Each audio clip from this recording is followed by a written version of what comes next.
Vérité a sonné des cris de joie et des larmes. Chacun récolte ce qu'il a semé pendant 9 mois. Les résultats du DF session de mai 2023 viennent d'être publiés à l'instant. Le taux d'admission est de 30,32% contre 47% l'année dernière. Nous sommes en direct avec le directeur du Centre national des examens et concours, Mamadou Keita. Bonjour. Bonjour. Monsieur le directeur, qu'est-ce qui explique cette baisse? Bon, vous savez, ces résultats reflètent d'abord le niveau réel des enfants. Madame la ministre de l'Éducation nationale, depuis sa prise de fonction, a fait de la lutte contre la fuite des sujets, la fraude et puis les faux sujets son cheval de bataille.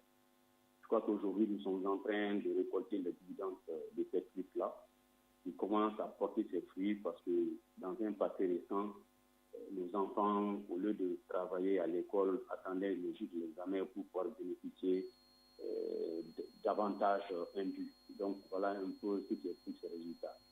Juste rappeler que peut-être qu'ils sont en recul de 17% par rapport à l'année dernière, mais il faut préciser qu'ils sont en recul de 38% par rapport à 2021. Donc au fur et à mesure que nous avançons, les mesures mises en place, on commence à porter les fruits. Alors, depuis 2 ans, vous l'avez dit, le département s'engage à prôner l'excellence. Est-ce qu'on peut dire que ce sont les excellents qui ont été admis? Ah oui, ce sont les meilleurs qui ont été admis. Parce que là aussi, il faut préciser qu'il n'y a pas eu de repêchage. C'est ceux qui ont la moyenne qui sont admis et qui constituent ces 32%. Il n'y a pas eu de repêchage. Qu'est-ce que vous voulez dire par là? Quelle a été la moyenne d'admission? Je vous en prie, je ne vous entends pas bien.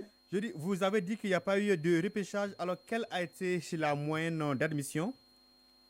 La moyenne d'admission, c'est 10 sur 20. Alors, aujourd'hui, comment maintenir ce cap? Est-ce qu'il n'y a pas lieu de revoir un peu le système depuis la première année jusqu'au DF? Bon, ça, c'est une question peut-être qui concerne tout le système, pas seulement le centre des examens et concours. Parce qu'à ce niveau, il y a beaucoup de choses qui doivent être mises en place. Mais il faut surtout une réelle prise de conscience et des parents d'élèves et des élèves par rapport à leur réussite. C'est ce qui est le plus important. Parce que, je l'ai dit, il a toujours répété, nous ne rendons pas service à nos enfants en voulant les aider coûte que coûte le jour de l'examen ou à la veille de l'examen.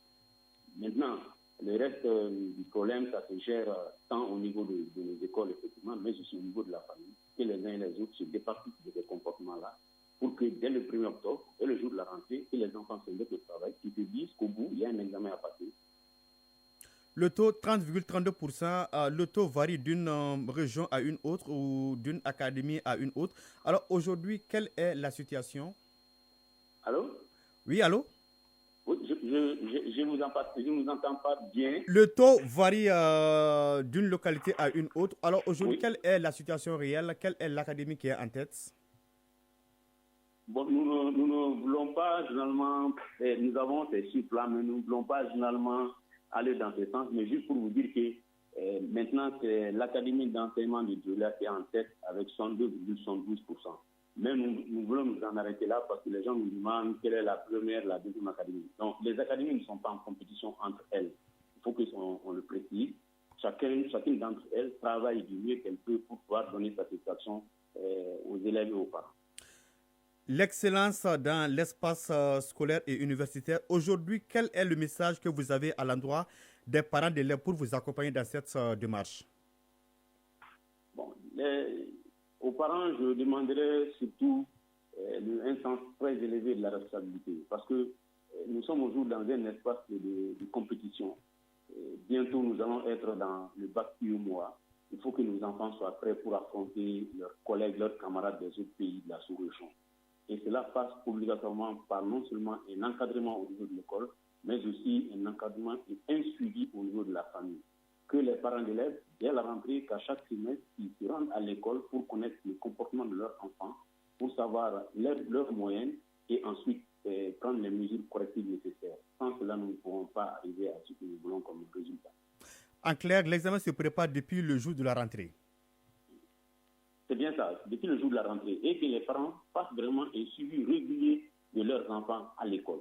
Parce que vous verrez, aujourd'hui ou demain, certains vont se plaindre, mon enfant, il avait 14 mois, il avait 15, il n'a pas passé. Mais pendant toute l'année scolaire, il ne s'est jamais rendu à l'école pour savoir quelle est la vraie moyenne de l'enfant. Ça, c'est un problème auquel nous faisons face, mais les parents ont une grande part de responsabilité dans cette situation. Mamadou Keita, directeur du Centre national des examens et concours, merci d'avoir répondu à nos questions. Je vous en prie, portez-vous bien.